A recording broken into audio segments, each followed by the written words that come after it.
Ibu dengar dari guru piket, kamu sering terlambat. Iya benar kan? Iya Bu. Menurut kamu sudah berapa kali kamu terlambat, Aura? Sudah 6 kali Bu. Sering terlambat itu suatu kesalahan bukan? Iya Bu. Nah, baik Aura, berbuat kesalahan itu manusiawi. Setiap orang pasti pernah berbuat kesalahan. Yang terpenting kita bisa belajar dari kesalahan kita dan berusaha untuk memperbaikinya. Setuju enggak? Setuju Bu. Aura, kita cari solusinya bersama ya. Iya Bu. Nah, Aura sering datang terlambat itu alasannya kenapa itu Nak? Karena saya sering begadang Bu sambil main HP jadi kurang tidur. Kamu tahu nggak keyakinan kelas yang sudah kita sepakati? Tahu Bu. Kalau datang terlambat ke sekolah sesuai nggak dengan keyakinan kelas kita yang sudah buat? Tidak Bu. Menurut Aura, keyakinan kelas mana yang sudah Aura langgar? Disiplin Bu. Nah, menurut Aura, disiplin itu penting tidak untuk Aura? Penting Bu, karena saya datang ke sekolah tepat waktu bisa menghargai waktu. Oke, betul. Nah, menghargai waktu itu penting dan sangat bermanfaat untuk kita. Kita menghargai orang sekitar, pekerjaan kita tidak menumpuk, dan kita bisa melatih rasa kepedulian kita terhadap sesama. Iya Bu, saya menyesal sering terlambat. Saya mohon maaf sudah sering terlambat. Iya, Aura, sikap sangat baik sudah kamu lakukan dengan cara meminta maaf. Menurut kamu, apa yang kamu lakukan supaya kamu tidak datang terlambat ke sekolah? Saya akan tidur lebih cepat dan tidak begadang lagi agar tidak terlambat ke sekolah. Baik, Aura, kamu sudah menemukan solusinya dan Ibu akan bekerja sama dengan orang tua Aura agar kamu tidak terlambat lagi datang ke sekolah. Ya, terima kasih. Sekarang kamu kembali ke kelas. Terima kasih Bu. Tadi Ibu dengar kamu habis bertengkar dengan Agil, iya? Iya Bu, saya kesal sama Agil. Kenapa? Agil selalu mencontek tugas saya Bu. Oh, pantaslah kamu kesal karena jika Ibu di posisi kamu, pasti Ibu juga akan berbuat yang sama. Iya Bu. Terus, tahu nggak Rizka itu apa yang kamu lakukan terhadap Agil? Saya marah-marah Bu dan saya mengebrak mejanya karena saya tidak terima Bu. Oh, begitu. Pasti kamu berbuat seperti itu ada alasan ya? Iya Bu, saya kan sudah susah payah mengerjakan tugas saya, tapi Agil yang menyontek tidak mau berusaha sendiri. Ya, wajarlah kamu marah karena kamu nggak rela tugasmu dicontek oleh Agil. Nah, Ibu sangat menghargai tindakan Rifka yang tidak berbuat lebih buruk daripada itu. Sekarang, Ibu bertanya sama Rifka, menggebrak meja itu apa sesuai dengan tindakan kelas kita? Tidak Bu. Nah, menurut keyakinan kelas kita, apa yang sudah kamu langgar? Saling menghormati antar teman. Menurut Rifka itu penting nggak kita saling menghormati antar teman? Penting Bu. Nah, baik, kalau menurut Rifka itu penting, jadi keyakinan apa yang harus kamu lakukan pada saat kamu marah? Harus sabar Bu. Kamu bersedia nggak memperbaiki masalah ini? Bersedia Bu. Apa yang akan kamu lakukan untuk memperbaiki masalah ini? Saya harus lebih bersabar dan menahan amarah saya. Kalau ada teman yang mencontek, saya akan melaporkan kepada guru mata pelajaran atau wali kelas Bu. Iya, benar sekali. Tetap semangat ya Rizka. Terima kasih Bu. Sama-sama.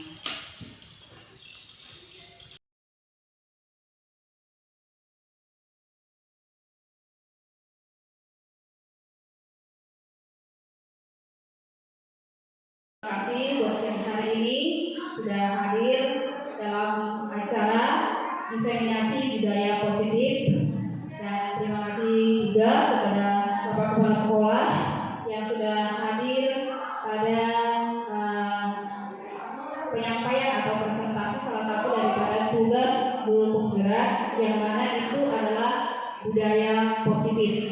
Jadi sebelum saya presentasi, saya berikan waktu kepada Pak Nasir untuk memberikan sambutan. Terima kasih.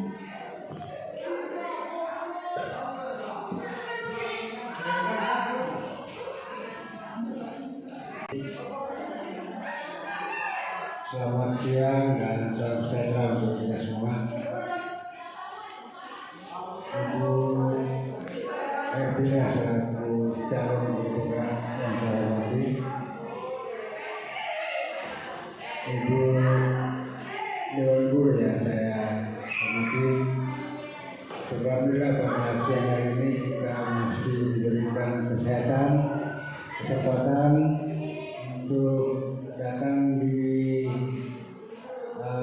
Sunata Modul. Diskriminasi budaya positif yang memang adalah tugas, salah satu tugas dari calon guru penggerak.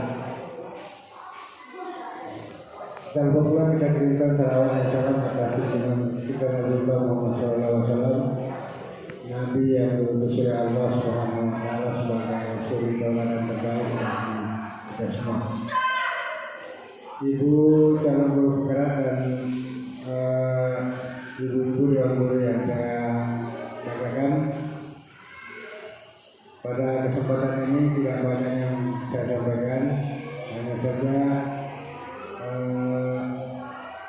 dengan terlibatnya Ibu Ertina sebagai salah satu guru di SMP Negeri 5 Sambiran sebagai calon guru penggerak, mudah-mudahan ini menjadi motivasi bagi rekan-rekan guru yang lain di sekolah kita, ya khususnya di sekolah kita, dan semoga ini ditiru juga oleh sekolah yang lain untuk bagaimana mereka juga ikut terlibat atau dalam ini mendaftar sebagai calon guru penggerak di angkatan-angkatan yang akan datang. Kenapa demikian? Karena sekolah menganggap bahwa guru penggerak itu adalah salah satu motivator untuk kemajuan pembelajaran di sekolah, untuk peningkatan kualitas pembelajaran di sekolah. Oleh karena itu, selaku pimpinan, saya berharap pada semua guru yang ada di SMP Negeri 5 Sambiran yang dalam hal ini untuk ikut serta dalam kegiatan atau terlibat langsung sebagai guru penggerak di masa yang akan datang. Ya, mudah-mudahan dengan hadirnya satu orang untuk saat ini itu menjadi motivasi bagi kita semua, dan semoga ini bisa mengangkat mutu pembelajaran di sekolah kita. Saya kira itu saja yang sempat saya sampaikan. Lebih dan kurangnya mohon dimaafkan. Billahi taufiq wal hidayah. Assalamualaikum warahmatullahi wabarakatuh.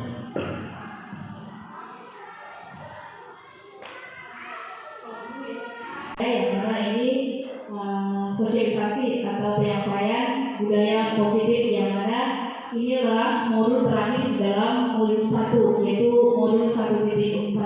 Baik Bapak Ibu, izinkan saya menyampaikan presentasi saya pada siang hari ini, dan saya di sini bukan menggurui, tetapi hanya untuk berbagi apa yang kami dapat dalam pendidikan calon guru penggerak,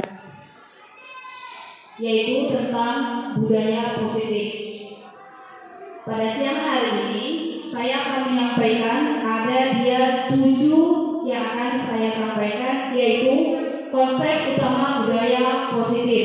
Yang pertama yaitu perubahan paradigma belajar, yang kedua disiplin positif, yang ketiga kebutuhan dasar manusia, yang keempat motivasi perilaku manusia, yang kelima posisi kontrol restitusi, yang keenam keyakinan kelas, yang ketujuh segitiga restitusi. Inilah yang akan saya paparkan pada siang hari ini. Adalah dirancang berdasarkan prinsip pembelajaran yang terdiferensiasi, sehingga setiap siswa belajar sesuai dengan kebutuhan dari tahap perkembangan untuk mewujudkan profil pelajar Pancasila. Nah, yang hari itu sudah kita buat visi daripada sekolah kita, yang mana tetap berpedoman daripada profil pelajar Pancasila. Jadi di sini ditekankan bahwa kita harus mengenali murid kita seluruhnya, sehingga kita bisa menyampaikan atau mengajari mereka sesuai dengan karakter mereka. Itu berdiferensiasi, berarti berbeda sesuai dengan anak didik kita. Baik, kemudian yaitu disiplin Dalam budaya kita sering sudah mendengar bahwa disiplin itu dimaknai sesuatu yang dilakukan seseorang, ada orang lain untuk mendapatkan kepatuhan. Kita cenderung menghubungkan kata disiplin dengan ketidaknyamanan. Artinya di sana ada kekerasan seperti itu. Jadi kamu harus datang jam 7.30, kalau tidak nanti kamu dipulangkan. Nah, seperti itu. Jadi membuat siswa merasa tidak nyaman. Kemudian kita sebagai pendidik, tujuan kita adalah menciptakan anak-anak yang memiliki disiplin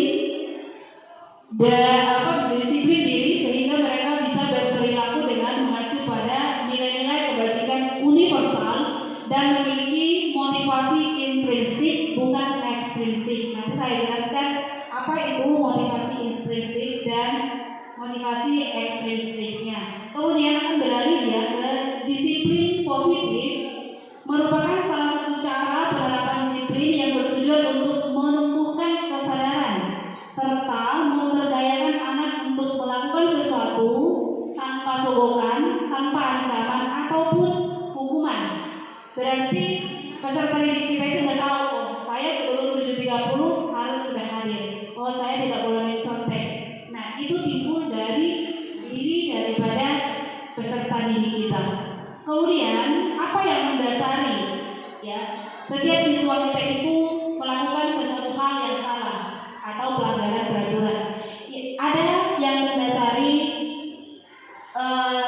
kesalahan atau kegiatan yang anak didik kita lakukan. Yang pertama yaitu inilah yang harus kita penuhi sebagai manusia atau sebagai murid, ini harus terpenuhi. Kalau tidak terpenuhi akan ada suatu pelanggaran juga yang dilakukan mereka.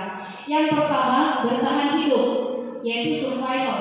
Nah, jadi contohnya kalau dia tidak makan dari rumah, kemungkinan besar dia akan ambil makan teman seperti itu. Kemudian kasih sayang dan rasa diterima, love and belonging, yaitu kalau mungkin ya anak kita itu kadang minta perhatian dari kita.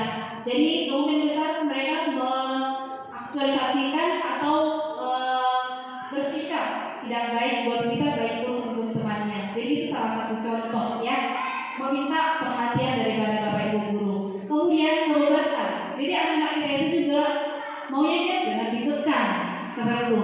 Kita harus bisa menentukan apa yang sebenarnya yang harus mereka lakukan. Yang selanjutnya kesenangan atau fun. Nah, kadang anak-anak itu juga mau belajar untuk kesenangan, jangan hanya karena saya belajar nanti kemana ibu ini. Jadi dia harus disadarkan, saya belajar karena suka seperti itu. Kemudian penguasaan atau power. Nah, ibaratnya didik kita itu melakukan bully kepada seseorang, dia mau menunjukkan saya ini penguasa, saya bisa membuat kamu menangis. Nah, itu adalah contoh daripada kebutuhan dasar manusia yang dipenuhi, yang harus kita penuhi. Jadi kalau salah satu itu tidak terpenuhi akan ada salah satu pelanggaran. Kemudian motivasi perilaku manusia, yaitu motivasi merupakan dorongan yang timbul pada diri seseorang secara sadar atau tidak sadar untuk melakukan suatu tindakan dengan tujuan tertentu. Jadi tadi bahwa anak-anak itu melakukan suatu kesalahan, dia memiliki tujuan tertentu ya. Yang pertama untuk menghindari ketidaknyamanan atau hukuman. Nah, ini katanya tingkat terendah daripada motivasi perilaku manusia. Murid melakukan disiplin diri karena dia takut dihukum. Nah, ini merupakan motivasi ekstrinsik. Berarti motivasi itu berasal dari luar, bukan dari murid kita. Jadi contoh, nanti aku dihukum ini kalau tidak mengerjakan tugas. Nah, berarti itu dari dia, dari luar, bukan dari dirinya, bukan dari intrinsiknya motivasi intrinsik. Kemudian yang kedua, untuk mendapatkan imbalan atau penghargaan dari orang lain. Murid melakukan sebuah tindakan untuk mendapatkan pujian dari orang lain yang menurut mereka penting, dan mereka meletakkan dalam dunia berkualitas mereka. Mereka juga melakukan sesuatu untuk mendapatkan hadiah, pengakuan atau imbalan. Nah, jadi contoh ternyata salah juga, baik itu ke anak kita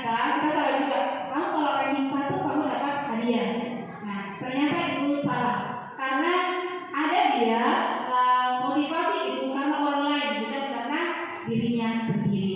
Kemudian yang ketiga, untuk menjadi orang yang mereka inginkan dan menghargai diri sendiri dengan nilai-nilai yang mereka percaya. Jadi ini adalah contoh ya. Mereka ingin mengerjakan tugas itu karena itu sudah berasal dari dirinya sendiri. Contoh, dia datang ke sekolah sudah tepat waktu, berarti itu berasal dari diri sendiri. Contoh, dia mengenakan atribut lengkap, itu berasal dari diri sendiri tanpa ada paksaan. Nanti saya dihukum, makanya saya menggunakan ini. Saya tepat waktu datang karena saya menjadi hukuman. Bukan berasal dari situ. Itu adalah perilaku eksternal. Nah, yang kita inginkan adalah perilaku yang bersifat internal. Kemudian konsep disiplin dengan identitas gagal. Nah, jadi ini adalah kalau kita membuat disiplin, contoh ya, kita hukum anak didik kita. Kita hukum anak didik kita kalau dia contoh terlambat datang atau tidak membawa buku atau juga dia tidak seperti yang kita katakan harus memangkas rambut. Nah, hukuman yang kita gunakan itu akan menimbulkan ke anak itu menyakitkan, ya, merasa tidak nyaman juga, murid takut. Mereka melakukan itu secara terpaksa dan murid itu untuk menghindari hukuman tersebut mereka akan menyembunyikan kesalahannya. Jadi tidak ada di sana kejujuran. Kemudian kalau kita hukum anak didik kita, adanya akan menjadi murid menjadi rendah diri. Kemudian penghargaan. Penghargaan itu tidak efektif, Bapak Ibu. Yaitu itu akan merusak hubungan kita dengan baik itu anak didik kita, baik itu contoh kalau kita punya anak 3 orang, kamu juara 1 saya kasih hadiah. Nah, itu akan menimbulkan diri ke kakaknya atau adiknya. Begitu juga kita di kelas. Kemudian mematikan kreativitas. Nah, kita merasa bahwa ini tidak bisa berbuat, makanya kita kasih penghargaan. Kemudian menghukum dengan sistem ranking. Nah, jadi di sini diperjelas lagi kita sudah menjalankan kurikulum merdeka yang mana ranking katanya tidak boleh ditunjukkan. Ya benar. Karena apa? Kalau kita contoh, kita kasih tahu si A ini juara 1, si B juara 2, si C juara 3. Nah, itu menghukum diri sendiri dan temannya. Kemudian merampas hak menghargai dirinya. Oke ya, lanjut ya, Bapak Ibu. Konsep disiplin dengan identitas sukses. Nah, ini konsekuensi yaitu penguatan jangka pendek. Jadi tadi, kalau kamu juara 1, saya kasih hadiah. Nah, itu jangka pendek. Jangka pendek dia tidak akan bertahan lama. Kemudian, kalau dia restitusi, dia itu tadi sudah berasal dari diri sendiri. Yang mana tadi ada dalam dirinya, oh saya harus belajar dengan baik, saya harus dalam tepat waktu, saya harus mengenalkan atribut, saya harus sopan dengan guru. Nah, itu adalah restitusi. Jadi dia sudah memiliki kontrol diri. Yang namanya arti merdeka itu sebenarnya bukan hanya merdeka dari kurikulum, tetapi cakap memerintah diri sendiri. Oke, kita lanjut Bapak Ibu, yaitu konsep disiplin pendekatan restitusi. Nah, restitusi itu apa? Restitusi adalah menciptakan kondisi bagi murid untuk memperbaiki kesalahan mereka.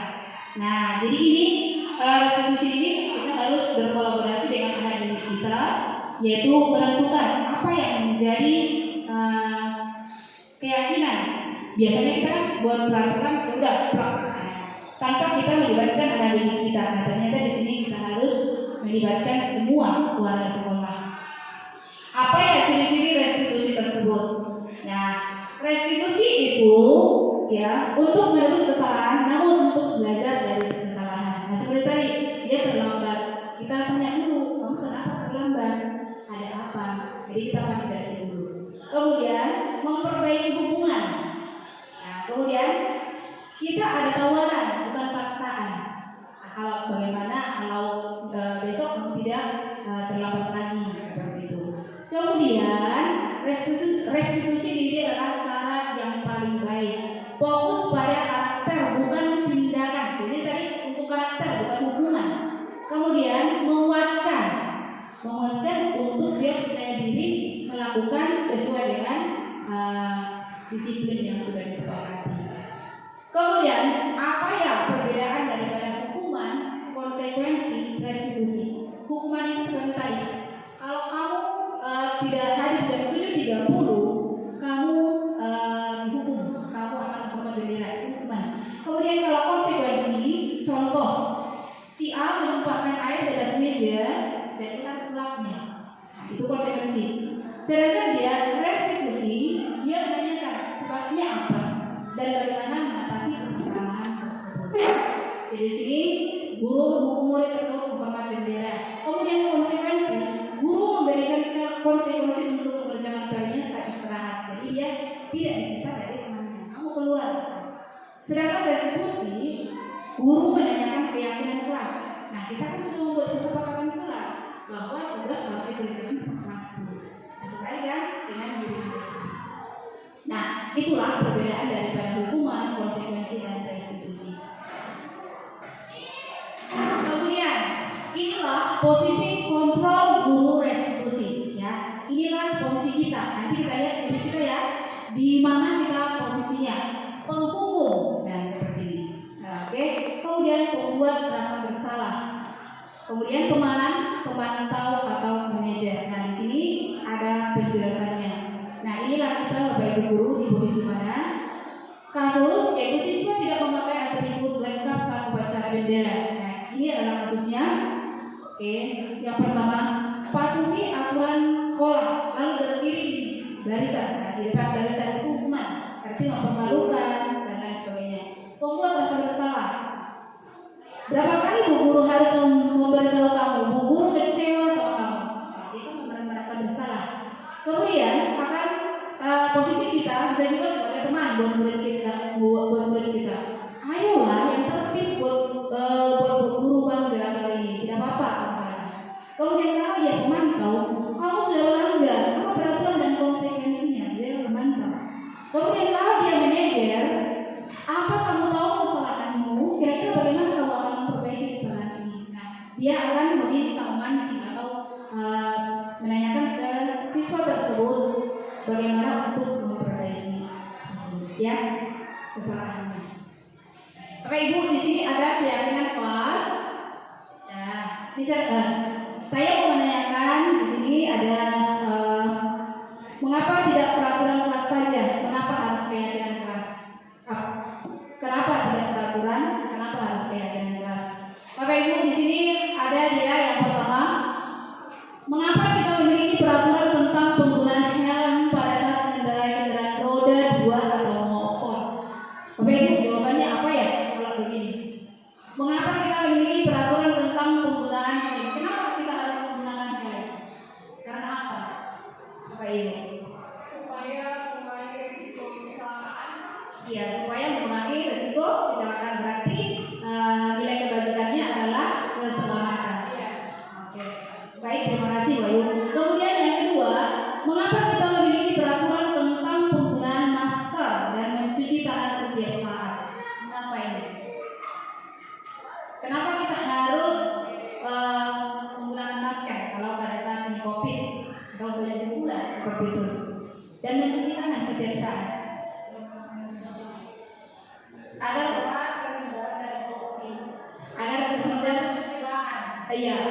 terhindar dari COVID atau penyakit ya. Ya. Jadi berarti kesehatan dan kebersihan ya, mencuci tangan setiap saat. Nah, inilah contoh daripada keyakinan kelas. Jadi kita tanyakan, mengapa harus menggunakan helm? Mengapa harus pakai masker? Nah, itu tadi dari Bapak Ibu guru sudah jawabannya. Itulah yang menjadi keyakinan kelas itu. Baik, kegiatan membuat keyakinan kelas tadi sudah saya buat di sini contohnya Bapak Ibu.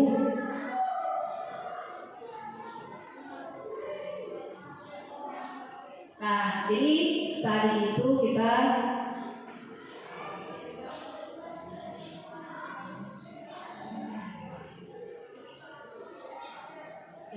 yang pertama tadi kita berdiskusi terlebih dahulu apa-apa saja yang akan kita sepakati. Setelah berdiskusi dari anak-anak kita dapat yang akan disepakati. Kemudian kita merumuskan apa yang akan kita tuliskan. Ya, jadi ada stiker note-nya tadi.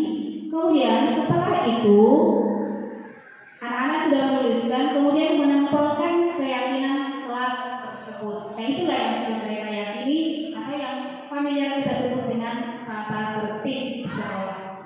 Nah, itulah yang sudah dibuat tadi. Kemudian, nah inilah tadi hasil daripada keyakinan kelas 9 SMP Negeri 5 Sambuliran. Yang pertama, disiplin waktu. Yang kedua, belajar dengan antusias. Yang ketiga, saling menjaga kebersihan. Yang keempat, saling menghormati sesama. Yang kelima, saling membantu dan bekerja sama. Yang keenam, menghargai guru atau teman yang sedang berbicara. Yang ketujuh, selalu menerapkan 6S, senyum, sabar, salam, sopan, santun, dan semangat. Yang kedelapan, gemar membaca dan menulis sebagai budaya literasi. Kemudian, bagaimana kita membentuk keyakinan kelas tersebut? Yaitu bahwa keyakinan kelas itu berbentuk abstrak, ya, yang lebih rinci dan konkret apa yang sebenarnya terjadi di kelas itu yang kita yakini. Kemudian, berupa pernyataan universal. Jadi contoh, kita membuat kesepakatan apa supaya tidak terlambat masuk ke kelas, seperti itu. Kemudian, keyakinan kelas senantiasa dibuat dalam bentuk positif. Tidak ada begini contoh, kalau kita tidak ada jam 7.30 harus dipukul. Nah, jadi harus dalam bentuk positif. Ya, datang tepat waktu jam 7.30 ke sekolah. Kemudian, keyakinan kelas hendaknya tidak terlalu banyak. Jadi kita memperinci aja sedikit, ya kan? Kemudian, keyakinan kelas sebaiknya sesuatu yang dapat diterapkan di lingkungan kita. Jadi nggak usah jauh-jauh, berapa aja yang bisa kita terapkan. Kemudian, jadi di sini semua warga kelas hendaknya ikut berkontribusi dalam pembuatan keyakinan kelas lewat tadi kegiatan surat pendapat apa ya keyakinan kelas yang kita buat.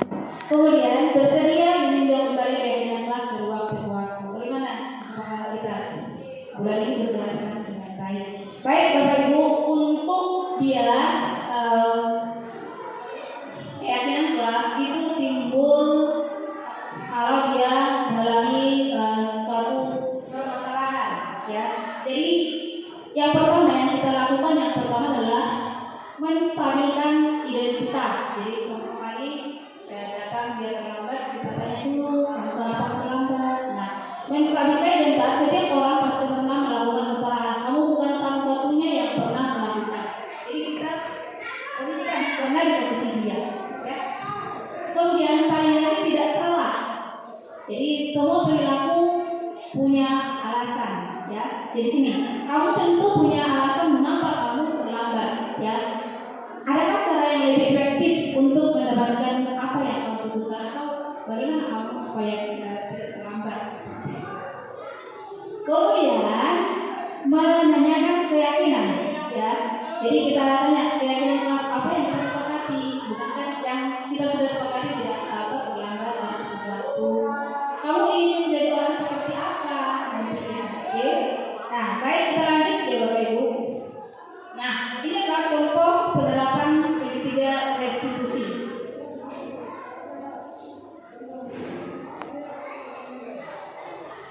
Penerapan segitiga restitusi.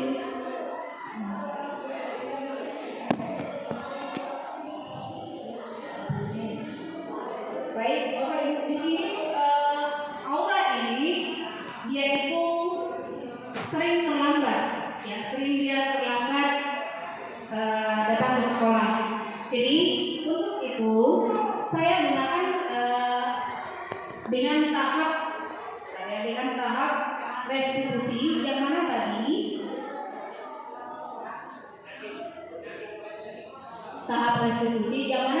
yang pertama yang saya tanyakan yaitu menstabilkan identitas. Jadi saya mengatakan setiap orang pasti melakukan kesalahan. Nah, kamu bukan satu-satunya yang pernah melakukan ini, seperti itu. Jadi kita menanyakan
di mana guru mampu berefleksi pada posisi kontrolnya saat ini, bagaimana perjalanan dirinya sebagai seorang among, yaitu posisi manajer, yang menuntut murid-murid menjadi insan yang mulia, merdeka, dan bertanggung jawab. Baik Bapak Ibu, terima kasih atas perhatiannya.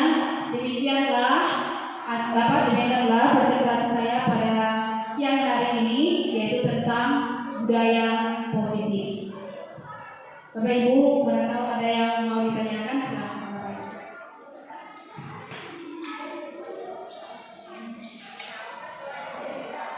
Baik, terima kasih Bu Leni. Baik, terima kasih atas kesempatan yang diberikan. Di sini saya bukan bertanya, tapi lebih kepada merefleksi diri saya sendiri. Setelah mendengar penjelasan dari Ibu Ervina tentang budaya positif, saya itu salah satu guru yang tipenya suka menghukum dan memberikan ke anak-anak rasa bersalah jika tidak melakukan sesuatu. Tapi setelah mendengar penjelasan Ibu tentang budaya positif itu, saya termotivasi untuk tidak lagi sering menghukum, bergeser ke budaya positif dan kontrol diri. Oke, terima kasih. Baik, terima kasih Bu Leni atas tanggapan positifnya, dan memang kita harus sedikit demi sedikit harus bergeser. Nah, itulah yang dikatakan oleh Merdeka Belajar. Baik Bapak Ibu, masih adakah yang boleh ditanyakan? Baik, terima kasih Bu Ayu. Baik, terima kasih Bu Ervina. Saya tertarik dengan lalu menulis ranking pada rapot materi 1, 2, dan 3. Selama ini saya menganggap penghargaan untuk yang nilainya tinggi. Nah, kalau memang itu salah, jadi seperti apa kita harus memberi penghargaan pada siswa yang benarnya di mana? Terima kasih. Baik, saya akan kepada peserta didik yang mana tadi di belakangnya, di sebelumnya itu sudah dikatakan bahwa kita itu harus menyadarkan anak-anak itu melakukan sesuatu bukan untuk penghargaan itu, tetapi sebenarnya seperti apa yang mana tadi kita sudah akan memberikan contoh kepada anak-anak kita bahwa kalau dia bisa berprestasi, contoh juara 1, dia bukan tujuannya bukan untuk hanya menerima hadiah, tetapi tujuannya yang utama adalah membahagiakan diri sendiri dengan kita setiap hari masuk ke kelas, mungkin di setiap kita pertemuan atau memberikan ceramah, kita akan tahu kepada anak-anak bahwa yang kita kerjakan itu bukan semata-mata untuk mendapatkan hadiah, tetapi kita kembali menyadarkan anak-anak itu adalah hakikatnya murid seperti itu. Bagaimana Bu Ayu? Saya mau tanyakan kepada Ibu Ervina, kegiatan membuat keyakinan kelas sebaiknya pada saat kapan baru bisa dimulai? Baik, terima kasih Bu Maria. Nah, sebaiknya keyakinan kelas itu kita buat di awal masuk pada awal masuk semester 1. Jadi di sana kita akan memulai dengan kesepakatan kelas yang kita buat. Jadi contoh tadi masuk tepat waktu jam 7.30. Jadi kita mulai dari kalau kita masuk ke awal bulan 7, di sana kita buat kesepakatan kelas, berbuka dengan anak-anak, kemudian akan kita tempelkan di dinding kelas. Jadi akan kita kembalikan ke mereka.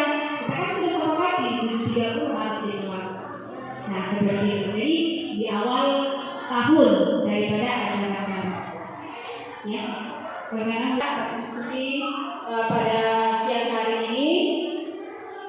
Terima kasih yang sudah memberikan tanggapan positif dan memberikan juga pertanyaan yang luar biasa. Besar harapan saya presentasi pada siang hari ini bermanfaat untuk kita